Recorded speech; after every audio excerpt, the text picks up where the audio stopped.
Sketchy experience at a cabin. This was one of the most creepy / traumatizing things that had ever happened to me. I was staying with my family, my mom, dad, grandma, grandpa, in a frame / chalet-styled cabin in northern Washington. Washington has a lot of forests and densely wooded areas. This cabin was also on a lake, and we brought our small lake boat with us. This trip was mostly so we could try out our new boat. Everything was going well. We were having fun on the lake, hanging out with the family, and generally having a good vacation. My family decided to go to the convenience store and leave me alone in the cabin. This happened a while ago, but I was old enough to stay home alone. The nearest convenience store was about 30 to 45 minutes down a dirt road. As you may have expected, this is where it started to go wrong. They leave. I volunteered to stay home, as I am relaxing and don't want to have to get in the car. About 15 minutes after they leave, it started to get dark quick. I'm walking around, listening to music and enjoying the sunset, perfectly framed over the lake.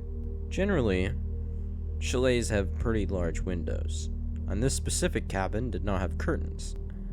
This made watching the sunset pretty enjoyable, but did not help once the sun fully set. Washington is known for its forests and is also known for Bigfoot. The story is not related to Bigfoot, as it's just a legend. I'm just pointing that out as a reference. So at this point, I'm messing around and exploring the cabin, more because the sun has now set and there isn't really much besides dark out there. Kind of a creepy forest and the lake outside of the window. As I'm messing around, something catches my eye.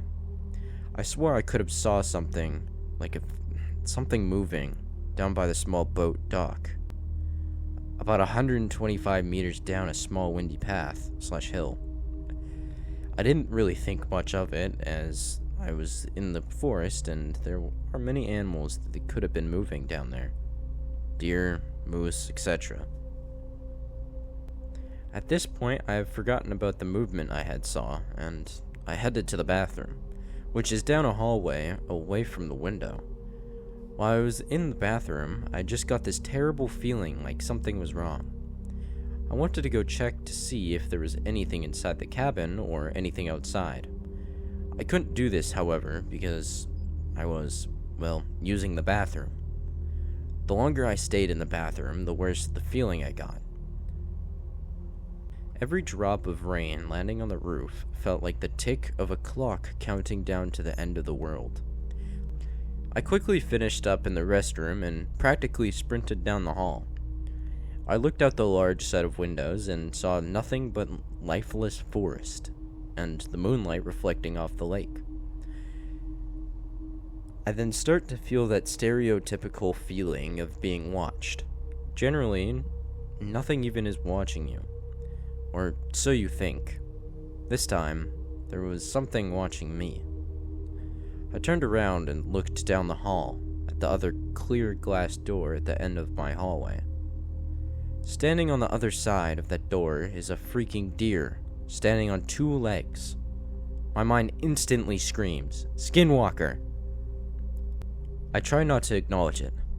I close my eyes and sprint back to the bathroom, locking myself in the bathroom as it was the only room without windows.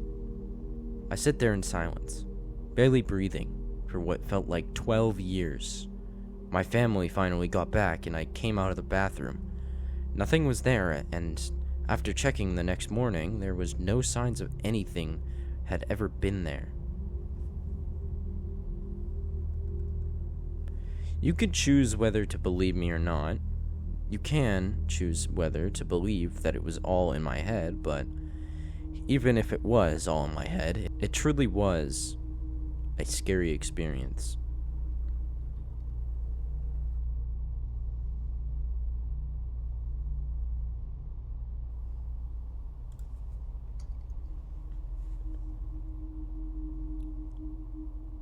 I found creepy statues in the playground that looked too real to be fake. I was 14 when we found the statues, but even today, after almost 10 years, I remember the day as if it was yesterday. Me and my best friend Matt were riding our bikes around town like we often did. It was a cloudy day and a rainfall seemed guaranteed, but we were not gonna go back to our houses. Of course not. We liked the rain. We liked the darkness and the light breeze. So we decided to go to the playground and wait for the rain there. While we rode to our destination, the town seemed quiet. I don't think we saw one soul that day, but we didn't think much of it and continued riding along till we got to the playground. We had always loved the playground. There were tall trees around, and we made up tons of games that we could play there, including hide and seek with an added twist of tag. But that day, the playground didn't excite us like it generally did. A few drops of rain started pouring, and they felt nice in the darkness of the cloudy afternoon. Me and Matt quietly went and sat down at the swings. I don't know if we didn't talk because we knew something was wrong that day, or just because we were just enjoying the droplets fall on our skin. Nevertheless, it was after a while of swinging that we noticed the first statue. It was me who saw the rock statue first. It was of a kid, probably around my age. The kid was smiling, but it looked sad. It was as if the kid was smiling, but only because he was forced to smile. He seemed afraid. I pointed my finger at the statue beside the park bench, and Matt followed my finger till he saw the statue kid, and gave me a look of confusion. "What is that?" he asked quietly. "I don't know," I replied. I gave a small smile and nodded at Matt. We got up to get a closer look of the statue. "Probably some sculpture kept here," he said. "I don't know. Don't think someone would just put it here and would get stolen. Might be that they added the statue to decorate the park," I said without believing a word of it.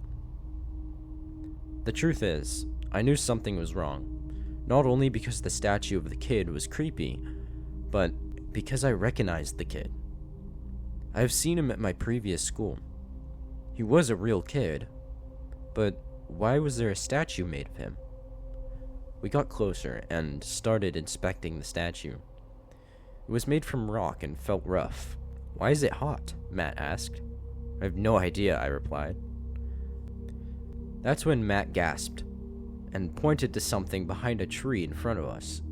It took me a while, but I could make out a small rock finger poking out from behind the tree slightly. "Might be another statue," Matt said.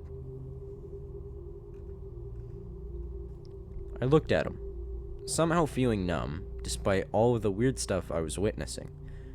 I nodded, and we approached the tree to see what the finger was indeed part of another statue of a kid hidden behind the big tree.